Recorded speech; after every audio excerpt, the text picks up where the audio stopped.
اور اگر اس طریقے سے روکی جائے گی تو اس سے کیا گھر میں کوئی سکون، کوئی اطمینان، کوئی باہمی موافقت پیدا ہو جائے گی؟ تاہم لوگ ایسی باتیں کرتے ہیں، تو انہوں نے مہر کو اور اس طرح کی شرط کو جو جائز شرط ہے ساتھ ملا لیا ہے۔ استاد، ابھی بہت ساری ججمنٹس ہمارے ہاں پے در پہ سپریم کورٹ نے بھی دی ہیں، اور باقی ہائی کورٹس میں بھی ایک مزاج ان کا نظر آتا ہے، جہاں پر حالانکہ ہمارے لا کے اندر یہ بات لکھی ہوئی موجود ہے، فیملی کورٹ ایکٹ کے اندر، کہ اگر خاتون اگر خلا فائل کر رہی ہے تو وہ اسے کچھ نہ کچھ سرنڈر کرنا پڑتا ہے، اور حق مہر کا کورٹ کو بھی اجازت دی گئی ہے، پارلیمنٹ میں کوئی ایک مخصوص حصہ کورٹ بھی اس میں چھوڑ سکتی ہے خاتون کے بہاف پہ مرد کو۔ لیکن اس کے بعد اب اس کی تشریح میں جب گئے ہیں عدالتیں، اور عدالتوں نے پھر یہ فیصلے بھی دیے ہیں کہ حق مہر جو ہے پھر وہ مینڈیٹری ہو جاتا ہے، وہ عورت کی ایک پرسنل پراپرٹی ہو جاتی ہے، وہ اس کا ایک انہیرنٹ رائٹ ہو جاتا ہے، اور وہ اسے اگر کرنا چاہے سرنڈر تو وہ کر سکتی ہے، اگر نہ کرنا چاہے تو وہ نہ کرے۔ اس سے انہوں نے پھر کورٹس کی کچھ پاورز کرب کی ہیں۔ اس سارے معاملے کو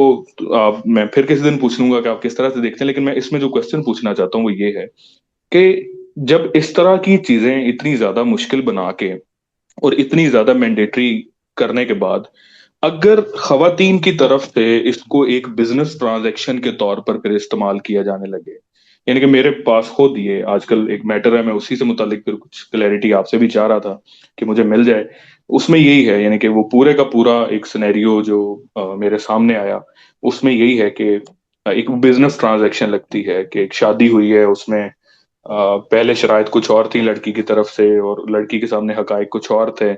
لڑکی کی طرف سے حقائق کچھ اور تھے، لیکن بعد میں پھر شادی کے بعد چیزیں بدلیں، اور اس وقت یعنی کہ وہ شادی میں بھی وہ 1 سال تقریباً شادی چلی، اور اس کے بعد پھر یہ ہوا کہ وہ سارا معاملہ رک گیا، اور لڑکی صرف 2 ماہ،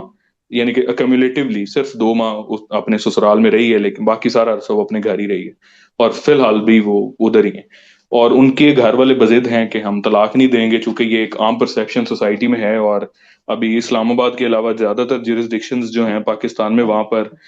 خلا لینے کے نتیجے میں حق مہر سرنڈر کرنا پڑتا ہے، تو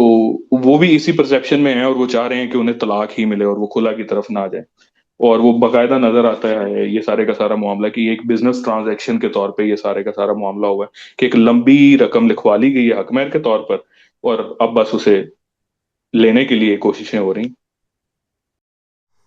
جی ہاں، ظاہر ہے کسی بھی قانون کا غلط استعمال لوگ کرنا چاہیں تو ان کو روکا نہیں جا سکتا، لیکن میں اصل قانون کی وضاحت کر دیتا ہوں۔ یعنی مہر عورت کا حق ہے، اس کے بارے میں تو یہ بحث ہی نہیں ہو سکتی کہ وہ اس کو واپس کرنا ہے، جب دے دیا تو دے دیا۔ مہر کا کوئی تعلق عورت کے طلاق مانگنے سے نہیں ہے۔ جب وہ طلاق مانگتی ہے تو شوہر نے اگر اس کو کوئی مال جائیداد دی ہوئی ہے، وہ بیان ہوا ہے قرآن مجید میں، یعنی کسی آدمی نے نکاح کیا ہے تو ایک بڑی رقم مثال کے طور پر اس نے کہا کہ میں لازماً دے دوں گا، یا اسی طرح سے کوئی مکان اس کے نام لکھوا دیا، کوئی جائیداد لکھوا دی، اس مال کے بارے میں بحث ہو گئی کہ اب اگر میں طلاق دیتا ہوں جس طرح کہ یہ طلاق مانگ رہی ہے، تو کل تو ابھی میں نے یہ سارا مال دولت دیا تھا تو سب جائے گا، تو اس میں یہ حق دیا گیا کہ وہ باہمی طور پر معاملہ کر کے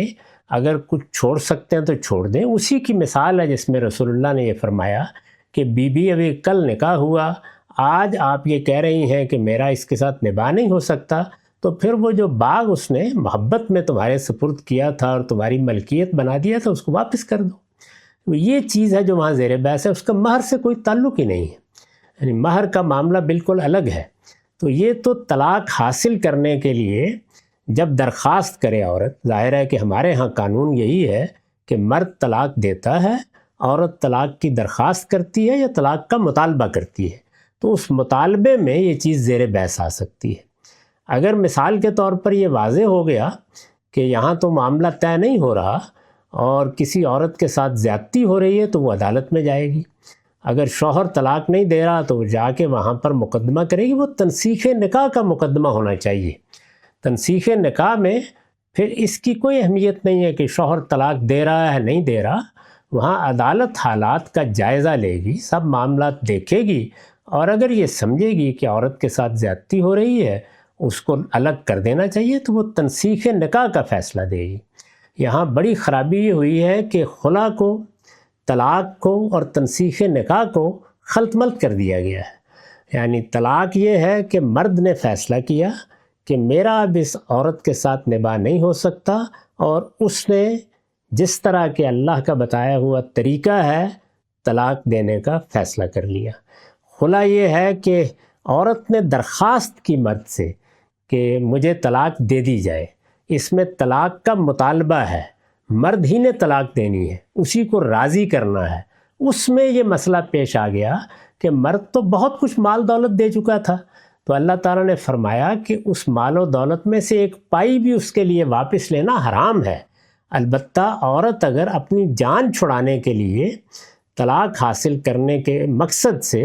کچھ چھوڑنے کے لیے تیار ہو جاتی ہے تو پھر حرج نہیں ہے۔ یہ ہے پوری بات۔ اس کا تعلق مطالبہ طلاق سے ہے، جہاں پہ عورت طلاق کا مطالبہ کرتی ہے، مرد کو اسے منظور کرنا ہے۔ تنسیخ نکاح ایک بالکل الگ چیز ہے، یعنی یہ معاملہ تو گھر میں ہو جائے گا، یہ سوسائٹی کے سامنے بھی ہو سکتا ہے، لیکن تنسیخ نکاح کا مطلب یہ ہے کہ شوہر طلاق دینے کے لیے تیار نہیں ہے، اور عورت سمجھتی ہے کہ وہ اب گزارا نہیں کر سکتی، وہ نباہ نہیں کر سکتی، بار بار اس نے توجہ دلائی ہے، درخواست کی ہے، نہیں مانی گئی، وہ معاشرے کے پاس چلی گئی ہے کہ اب میری اس سے جان چھڑائیں، تو وہ تنسیخ نکاح ہوگی۔ اس میں اس طرح کی نہ کوئی شرط ہے،